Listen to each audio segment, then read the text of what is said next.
Thank you very much for the wonderful words. Thank you, MC, for introducing us to a very nice program. Ladies and gentlemen, I think whatever I want to say has already been said. But nevertheless, the Chief Executives of the Pacific Disability Forum, the Chief Executive of National Council for Persons with Disabilities, representatives of the development partners, representatives of the organizations for persons with disabilities, our government representatives, acting directors of social welfare, media partners, and of course our much respected seniors. Nisambula Vinaka, and a very good morning to you once again. It's indeed a pleasure for me to be here, to be part of the official opening of your workshop. And of course, it's always a pleasure for me to be in the presence of our seniors. I'll just pick up from the presentation so far. There was mention of economic empowerment for persons with disability.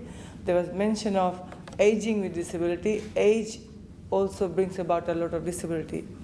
And let me say, I think I've already started aging because when I wake up in the morning, my legs refuse to come out of the bed. So all these creaks and pains, I've started getting it. And that's part of aging. But I guess what we are trying to do is to allow our seniors the opportunity to age with dignity and grace. There was mention of government support systems. There was mention of our seniors in our senior citizens' home. Let me tell you, for the information of the House here, currently we have 189 seniors who have not only aged, but who are also aging with some disabilities. We have some members who are disabled and elderly, and we have some members who are elderly and are getting disability at this particular age. It's not a happy thing. It's not a happy sight to see these seniors in our institutions, Lambasa and Lautoka and Samambula, but sometimes they have no choice. And we as a government, we as a ministry are more than happy to look after them in our homes and our carers. I frequently visit these homes and I love to hear their stories. It's very emotional. It's very emotional when they share their stories with us. So my take for seniors for this country has always been the social responsibility of families. The first and foremost responsibility of our seniors, I think, lies with families. And our Pacific cultures have always taught us to care and respect for those senior citizens in our family. At this point, I'd like to thank all the organizations who are currently looking after and pushing forward the agenda of seniors being inclusive in everything. And today's forum is basically about hearing your voice.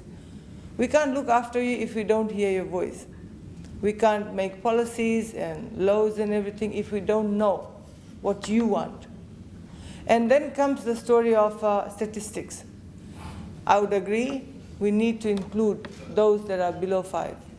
And Ministry of Women would be more than happy to pursue this agenda with the Pacific Disability Forum and the Fiji Bureau of Stats. We need to hear from those children, because with that we will be able to strengthen our systems that currently exist in the education system. We need to educate them.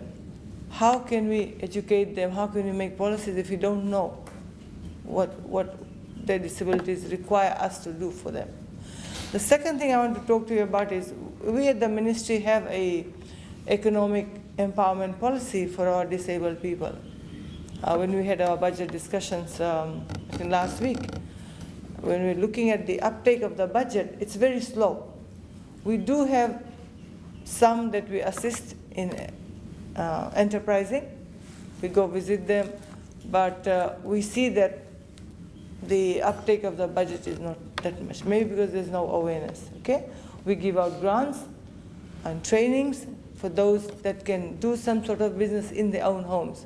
We do have some very successful entrepreneurs who have been assisted with the ministry, but again, there's a lot of work that needs to be done there too. So in terms of assistive devices, sometimes we forget that in order to age gracefully and with dignity, a lot of assistive devices are needed. And many a times, the elderly are always they're seen as burden. Where's the extra income going to come from? Who's going to buy the wheelchair? Who's going to buy the walking stick? Who's going to pay the doctor's bill? You know? So when we are young, let's say this, when we are young, sometimes we do not think about what aging is going to bring to us. So when we want to economically empower people, we have to start at an age where they can have savings when they grow old, where they can have investments where they can grow old. But reality is, for us in the Pacific, most of our income that we earn when we are young and economically active is spent on our children.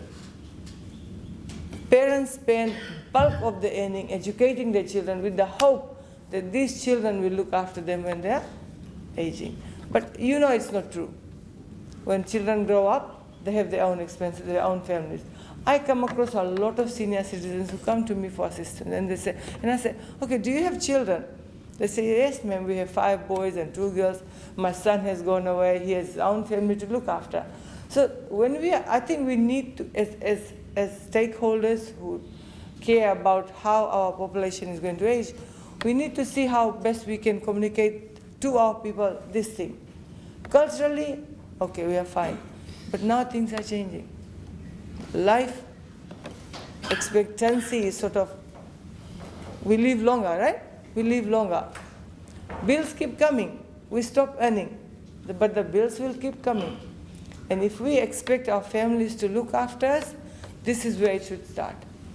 I stand to be corrected here. We have a family law bill, Diliti, where the parents can take their children to court and ask for maintenance.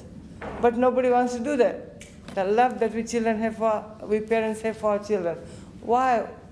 Sometimes I tell the seniors that come to me, your children should be looking after you.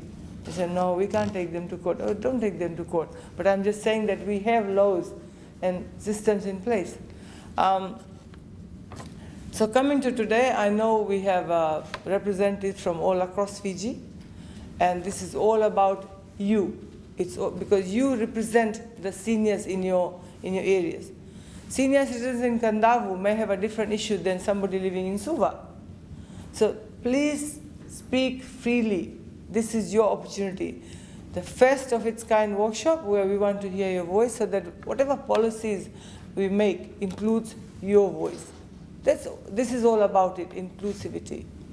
And there's so many things I have to say that, but because unfortunately, the fact that is in Pacific, there is very little or no attention targeted to older persons with disability. We've been talking about older persons. Actually, when I was sitting there, I was thinking about, we talk about older persons. They already have problems and challenges and barriers to life. Imagine if you are disabled and you're aging, so your barriers are going to increase. And what do you need to overcome that? You need support systems, good support systems. You need good family systems. And of course, you need finances as well. So I'll share a story with you about a 72-year-old Venina. I met her in Vandrai village in Talevu. When I first went there, I asked, okay, how can the ministry help you? She didn't shy away. She just stood up and came to me. And then she shared her story with us. She said, Madam, I'm producing virgin coconut oil. I said, okay, that's great. And she's 72 years old. And I said, so how can I help you? She said, like, my hands are getting old and tired. I need a machine to scrape the coconuts. I didn't even know. I said, okay. So she said, okay, we'll give it to you. So 2 weeks later, my team and I, we got that, our own funding, and we took it to her. And she was so excited to demonstrate to us. And she said, this machine is going to make my life very easy. Of course, she had our grandchildren to help her. So that's socially or economically empowering our elderly people. Little bit of support from the government and the stakeholders, and a lot of moral support from family members. Seniors will never be a burden to anybody. She earns a lot. She spends on her family. She's healthy, and she was so happy. So collectively, we can do that.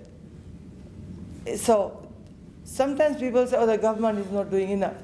So if we share the responsibility, families, government, NGOs, CSOs, and everybody together, we definitely will make a lifetime difference to our senior citizens. But at the end, I would like to say that teaching our children now values of respect. We have to teach that to our children so that our seniors are not neglected when they grow old. I always go, we have to teach them the cycle of aging. Everybody is going to age. Let your children know. I mean, the school system, we have values education where we teach that. Aging is a process. You and I will never escape that. And of course, what we are today, 10 years down the lane, will be different. Lose sight, your health weakens, you lose your mental stability. So the seniors in my home that we look after are not any different. They have issues. They can't walk, they can't speak, they can't see. So are we going to leave them to the carers to care for? No. We have some on our streets too. I will not shy to say that. We have some on our streets too whose bags are packed by the families and put in the bus, and they come and get at the bus station. There's nobody there. So they sleep on the bus station. Our workers go out and pick them up. Sometimes they're like sort of not stable mentally. We take them to the hospital. St. Giles Hospital is not an asylum. We can't keep them there. So eventually they are told to go away. Where do they go? Our street dwellers are the same. So at the ministry, at the government level, we have a lot of support systems, but unfortunately there's a lot more to be done. And that is the very purpose of you getting here today. You represent the disabled elderly sector, or let's just say the elderly sector.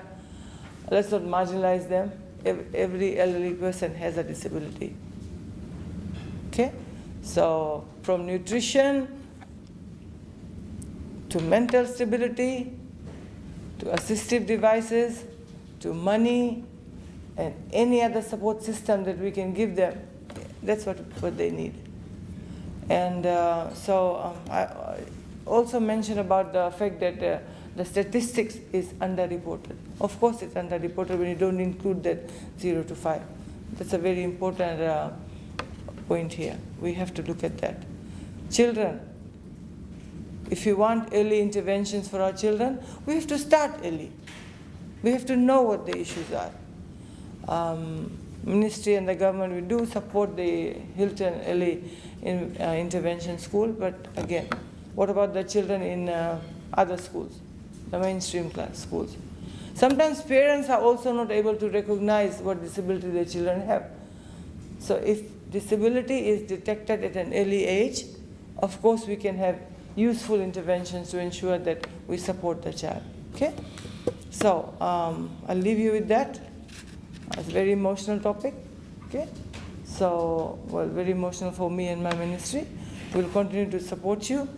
And of course, we should have policies and legislation that will work well for our Pacific region.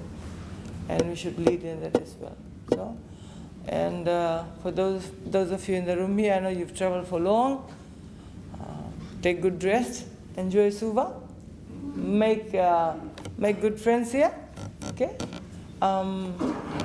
If I had known earlier, I would have hosted you to dinner or tea, but nevertheless, there's always going to be a second time. Please include us in all that. And we'd love to hear one-to-one. Smile, be happy, okay?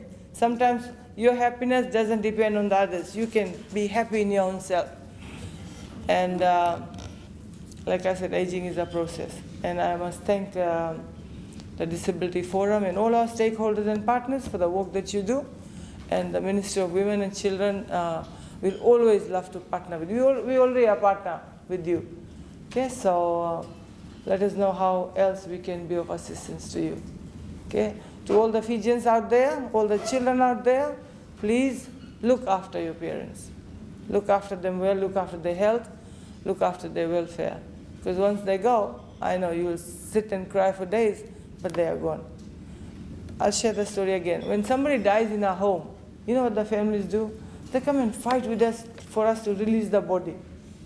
And then I said to them, when your parents were alive, you did not want them in your home. Now, let us do the rites. But then family is family. Yeah? So family should always be family. And all seniors within the home should not be seen as a burden, because they have a wealth of knowledge that they can impart to the younger generation. So please, let us work together to ensure that we give our seniors within our homes, within the state homes, and within our own homes, the respect that they deserve. Okay, God bless you all, and thank you.